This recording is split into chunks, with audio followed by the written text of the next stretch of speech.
বিভ্রান্তিমূলক কোরআন এবং হাদিসের অপব্যাখ্যা করে অমানবিক আচরণ করে আমরা মানুষকে ঠেলে দেই না।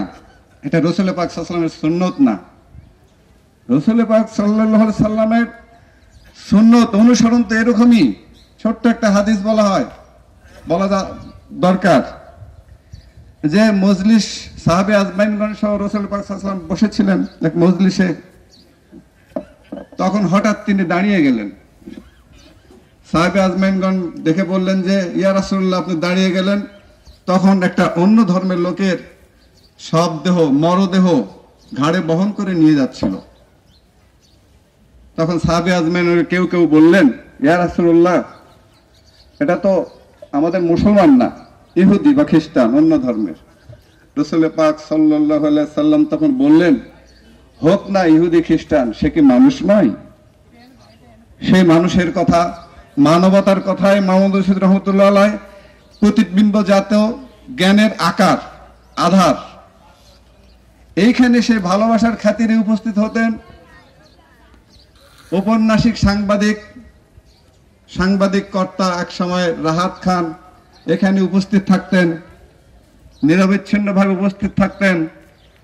মোস্তফা জামান আব্বাসী এখানে উপস্থিত থাকতেন, ফরহাদ মজার এখানে উপস্থিত থাকতেন, আক্তারুল আলম ইত্তেফাকের সংবাদকর্তা এখানে উপস্থিত থাকতেন, কবি ইউসুফ শরীফ এখানে উপস্থিত থাকতেন, কবি আল মুজাহিদি এখানে এই মজলিসের সাথে এই কবি মোহাম্মদ মামুনুর রশিদ রহমতুল্লাহের সাথে ভালোবাসার সম্পর্ক ছিল। কবি আল মাহমুদ, তারপর কবি আসাদ চৌধুরী বহুবার এসেছেন এই দরবারে, এই আশ্রয় কেন্দ্রে, এই ভালোবাসার মিলনস্থলে কবি আসাদ চৌধুরী বহুবার এসেছেন।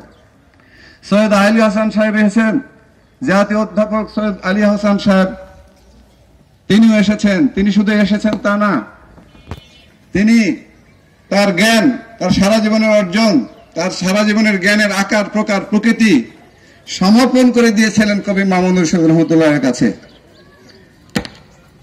আরো সমুদ্রগুপ্ত, ফরহাদ মজার, তারপরে আহমেদ সফা তো অনেকবার এসেছেন, এখানে একাধিকবার এসেছেন। তারপরে এখন যারা আসেন, সৈয়দ সৈয়দ রেজাউর রহমান ভাই, আবু সুফিয়ান ভাই, ভ্রমণ সম্পাদক, তারা তো দেখেছেন এখানে কিভাবে মঞ্জু সরকার আসতেন।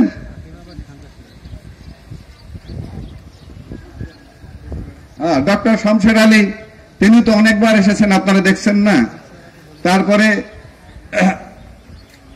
ডক্টর মনিরুজ্জামান কে আসেন নাই, প্রথিতযশা, যারা সাহিত্য অঙ্গনে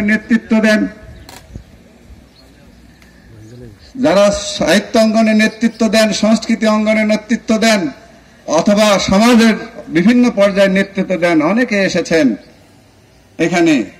মঞ্জু সরকার একদিন বক্তব্যে বললেন, ওইখানে মঞ্চ ছিল, তিনি বললেন যে আমি এখানে আসতে চাই না, আমার আসার ইচ্ছা হয় না, আমি ভয় পাই। তিনি বললেন, আমি কিসে ভয় পাই? উনি বললেন যে আমি যদি আস্তিক হয়ে যাই, বাম ঘরানার তথাকথিত নাস্তিক। আরে নাস্তিক বলে তারা কি মানুষ নয়? তাদের কি পথ দরকার নাই? তাদের সুপথ, সঠিক পথ, সহজ সরল, তাদের উদ্ধারের দরকার। তো আমরা সবাই তো বিপদগ্রস্ত, পৃথিবীতে আমরা উদ্ধার হতে চাই। মঞ্জু সরকার বললেন যে এখানে আমি আসতে ভয় পাই, এই মামুনুর রশিদ রহমতুল্লাহের সহবতে সান্নিধ্যে থেকে যদি আমি আস্তিক হয়ে যাই, এজন্য সহজে আমি আসতে চাই না। তবু আমি আসি কি জন্য? এই মামুনুর রশিদ রহমতুল্লাহের ভালোবাসার টানে আসি, আমি এখানে তার প্রেমের টানে আসি। তিনি প্রকাশ্যে মঞ্চে বললেন, ডান ঘরানা বলেন, বাম ঘরানা বলেন, সকল পক্ষের প্রতিপক্ষ বলেন, সব ঘরানার সব পর্যায়ে লোকজনের এখানে আসার সুযোগ ছিল। এটাই তো দিন ধর্ম না, এটাই তো ইসলাম না। সকলের জন্য শুভকামনা। কবি মামুনুর রশিদ রহমতুল্লাহ আলাইহি